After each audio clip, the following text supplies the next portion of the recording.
Hello and welcome back to our channel. So today in this video we will be discussing about how you can change password in Doordash.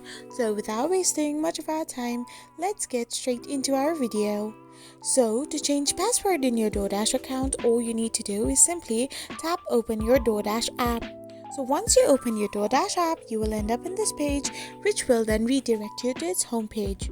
So once you're in homepage, simply tap on the profile icon, and once you are here, all you need to do is now simply tap on the profile option on the top of the page. So once you're in this page, tap on the change password option.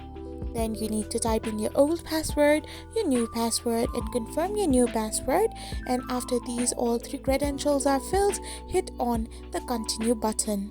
Once you do this, you can simply change your password in Doordash. I hope you found this video helpful, so don't forget to hit that subscribe button and do give us a thumbs up. We will be back again with these informative videos.